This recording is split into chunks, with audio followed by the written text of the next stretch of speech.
Assalamualaikum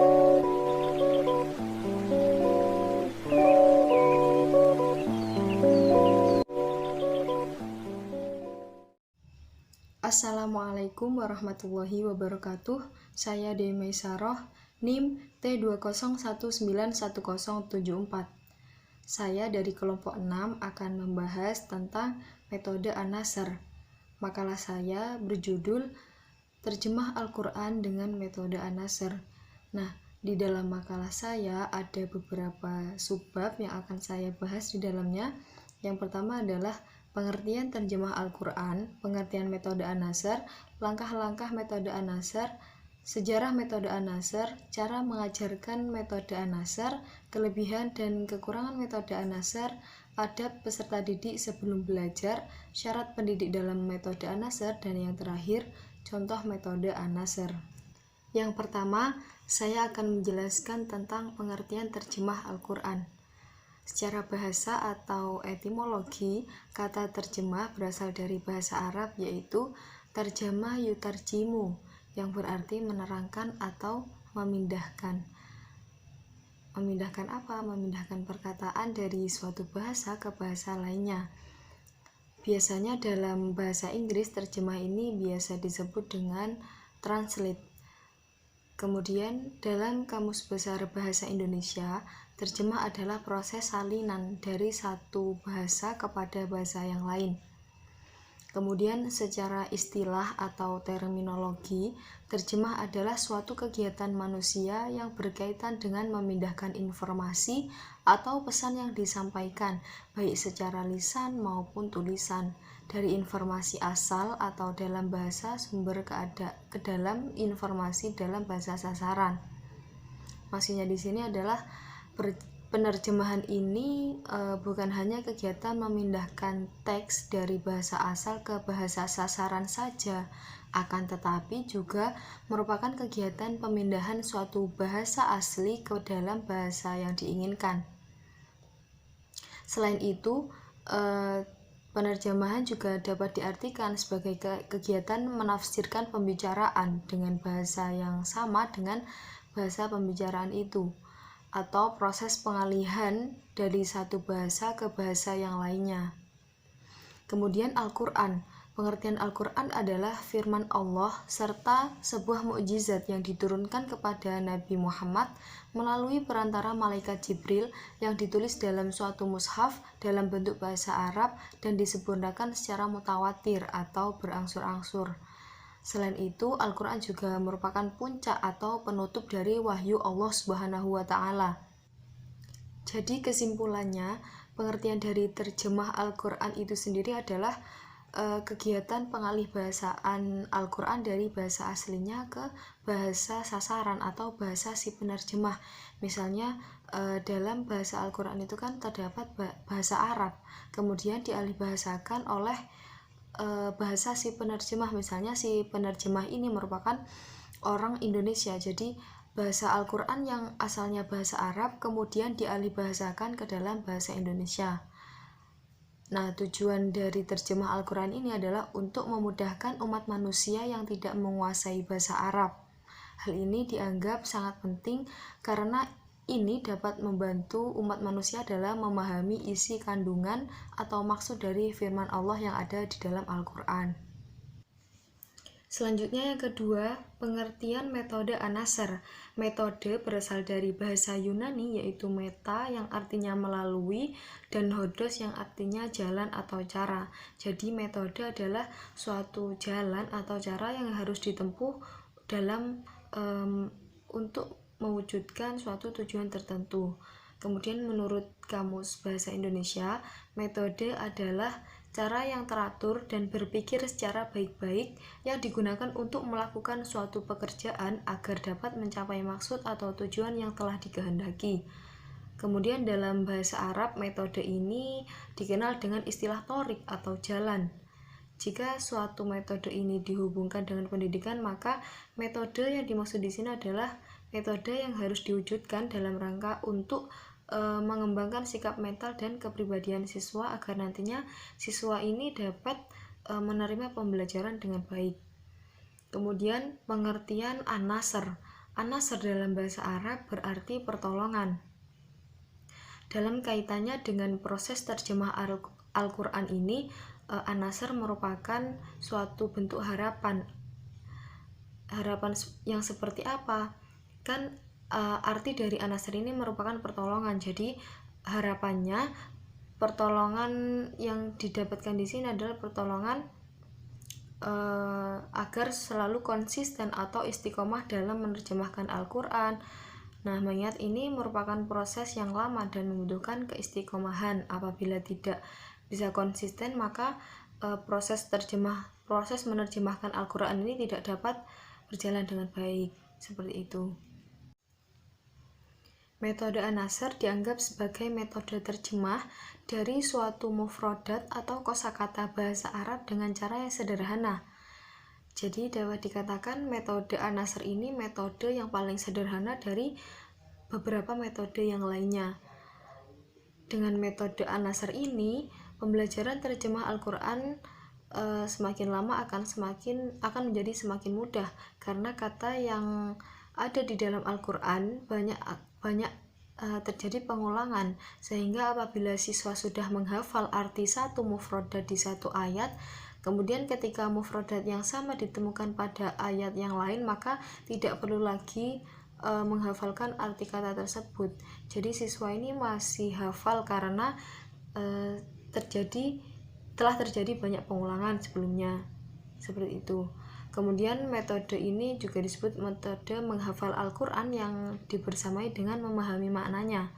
Metode ini dapat memudahkan siswa karena caranya yang sederhana dan tidak rumit, sehingga siswa mudah memahami dan mengaplikasikannya. Yang ketiga adalah sejarah metode An-Nasr.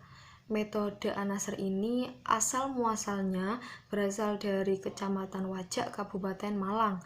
Metode ini adalah metode yang ditemukan oleh seorang tokoh yang bernama Muhammad Taufik. Beliau merupakan lulusan Madrasah Sanawiyah. Kemudian metode ini mulai disusun pada tahun 1991.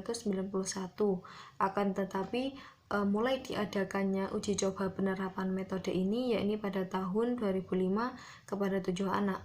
Nah, pada percobaan pertama ini 7 anak yang memiliki usia berbeda antara lain usia 5 sampai 16 tahun. Uji coba ini dilakukan ada waktu pagi dan menjelang petang. Berdasarkan beberapa alasan dipilihnya metode An-Nasr bagi metode terjemah Al-Quran ini adalah yang pertama karena arti dari kata An-Nasr itu sendiri yaitu pertolongan. Ini mengandung harapan seperti yang telah saya jelaskan di awal tadi, bahwasanya harapan yakni pertolongan agar selalu konsisten atau istiqomah dalam melakukan penerjemahan Al-Quran. Yang keempat, langkah-langkah metode An-Nasr. Langkah-langkah metode An-Nasr ini terdapat 3 pola di dalamnya. Yang pertama adalah pola 4-3-2-1, yang kedua pola 3-3-2-1, yang ketiga pola 2-1-1. Nah, setiap pola ini diperuntukkan bagi usia siswa yang berbeda-beda. Yang pertama, pola 4-3-2-1 untuk usia 7-12 tahun. Nah, teknik pelaksanaannya yang pertama adalah guru akan membacakan satu mufradat atau satu lafadz pada ayat Al-Quran yang hendak dihafalkan beserta artinya sebanyak 1 kali.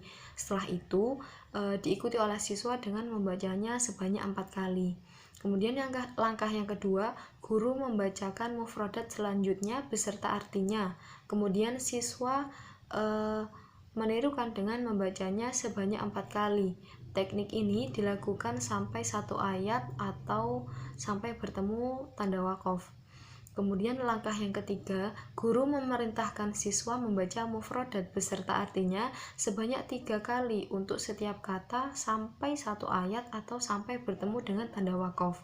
Kemudian langkah yang keempat, guru memerintahkan siswa membaca mufradat beserta artinya sebanyak 2 kali untuk setiap kata ini sampai 1 ayat dan sampai bertemu tanda waqaf. Kemudian langkah yang kelima, guru memerintahkan siswa membaca mufradat beserta artinya sebanyak 1 kali untuk setiap kata sampai 1 ayat atau sampai bertemu dengan tanda waqaf tanpa bantuan guru. Yang kedua, pola 3321 yang diperuntukkan bagi usia 12-15 tahun. Teknik pelaksanaannya adalah sebagai berikut. Yang pertama, guru akan membacakan satu mufradat dan artinya, lalu diikuti peserta didik dengan membacanya sebanyak 3 kali. Kemudian langkah yang kedua, guru membaca mufradat selanjutnya beserta artinya, kemudian siswa mengikuti dengan membaca sebanyak 3 kali. Nah, langkah ini dilakukan sampai satu ayat atau sampai bertemu tanda waqaf. Kemudian langkah yang ketiga, guru membaca mufradat selanjutnya beserta artinya, kemudian peserta didik mengikuti dengan membaca sebanyak 3 kali setiap kata. Ini dilakukan sampai bertemu tanda waqaf atau satu ayat. Kemudian langkah yang keempat, guru memerintahkan siswa untuk membaca dengan artinya sebanyak 2 kali untuk setiap kata sampai satu ayat atau sampai bertemu tanda waqaf. Kemudian langkah yang kelima, guru memerintahkan siswa untuk membaca dengan artinya sebanyak 1 kali untuk setiap kata sampai satu ayat atau bertemu tanda waqaf. Selanjutnya pola yang ketiga adalah pola 211, yakni untuk usia 15 tahun ke atas. Nah, teknik pelaksanaannya adalah yang pertama, guru membaca mufradat atau suatu lafaz Al-Quran yang akan dihafalkan oleh siswa beserta artinya sebanyak 1 kali. Kemudian diikuti oleh siswa dengan membaca sebanyak 2 kali. Langkah yang kedua, guru membaca mufradat selanjutnya beserta artinya sebanyak sekali, lalu diikuti oleh siswa dengan membaca sebanyak 2 kali. Kemudian langkah yang ketiga, guru membaca mufradat selanjutnya beserta artinya sebanyak sekali, lalu diikuti oleh siswa dengan membacanya sebanyak 2 kali.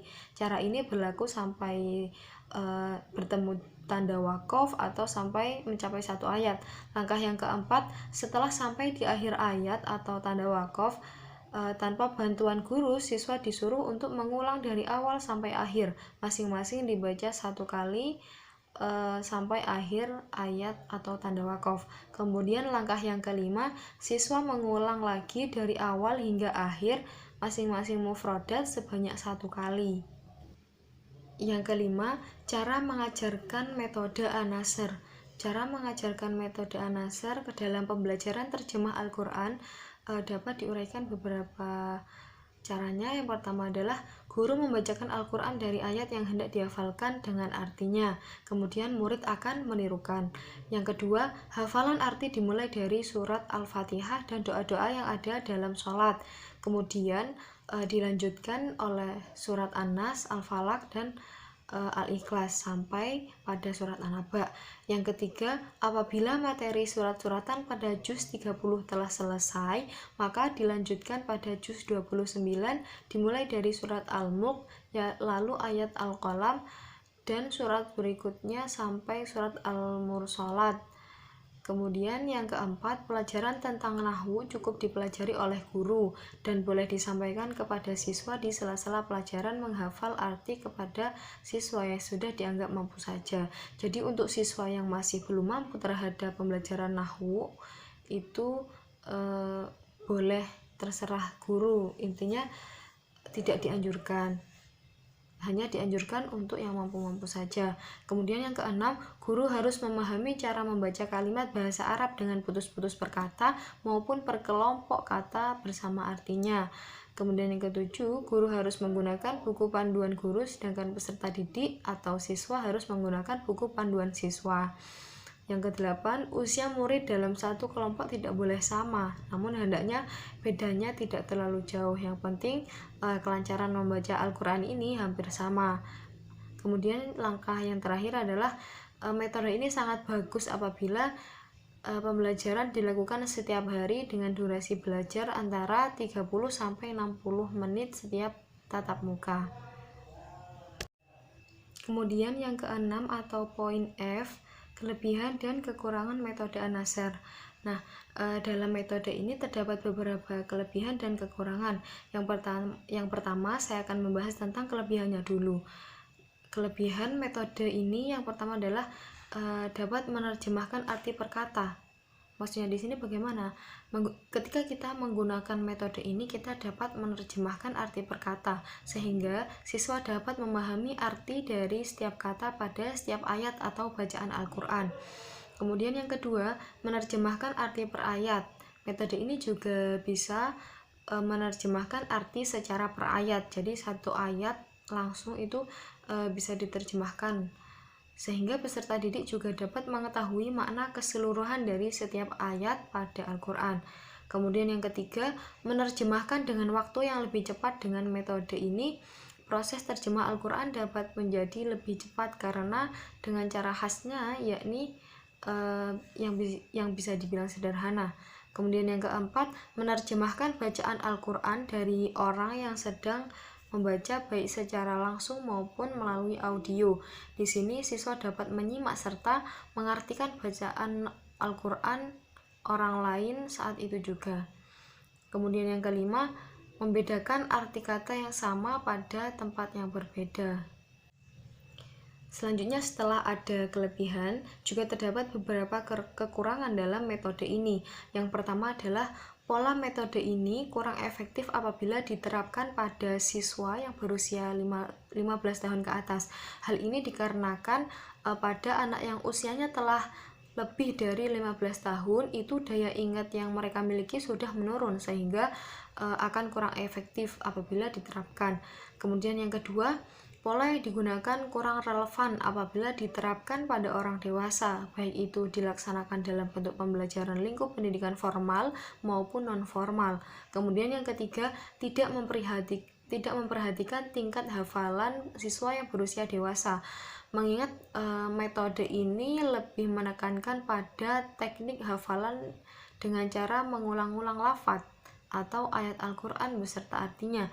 Hal ini kurang cocok karena teknik seperti itu membuat peserta didik dewasa atau siswa dewasa ini merasa jenuh dan menganggapnya terlalu monoton. Selanjutnya yang ketujuh adalah adab siswa sebelum belajar. Yang dibahas di sini adalah pembelajaran terjemah Al-Quran. Jadi beberapa adab yang dilakukan oleh peserta didik antara lain, yang pertama, siswa atau peserta didik harus berwudu atau suci dari hadas dan najis, karena ketika melakukan pembelajaran terjemah Al-Quran, siswa ini kan akan bersentuhan langsung dengan Al-Quran, dengan ayat-ayat Al-Quran, dengan bacaan Al-Quran. Nah itu harus dalam keadaan suci. Kemudian yang ketiga, berdoa sebelum memulai pembelajaran. Berdoa ini tujuannya agar selama proses pembelajaran Al-Quran tidak diganggu oleh setan, misalnya tidak diganggu oleh rasa kemalasan atau yang lainnya. Kemudian yang ketiga, pakaian yang digunakan ketika belajar harus pakaian yang sopan, bersih dan rapi, bersih dan suci. Jadi siswa di sini harus menggunakan pakaian yang sopan, misalnya menutup aurat, suci dan bersih. Kemudian yang keempat, menjunjung tinggi ilmu. Dengan cara apa? Dengan cara memuliakan buku pedoman yang telah menjadi panduannya, karena dalam buku ini telah terdapat beberapa ayat Al-Quran. Yang kelima, menaati segala perintah guru, terutama pada saat pembelajaran berlangsung. Siswa harus taat dan patuh, karena di sini peserta didik akan disuruh untuk menirukan misalnya, sehingga siswa ini ya harus menirukan sesuai dengan perintah guru. Kemudian yang keenam, apabila peserta didik belum memahami materi yang diajarkan, sebaiknya bertanya terlebih dahulu kepada guru untuk menggunakan bahasa yang sopan dan etika yang baik. Baik, itu saja penjelasan materi yang dapat saya sampaikan. Apabila ada kesalahan, mohon maaf. Wassalamualaikum warahmatullahi wabarakatuh.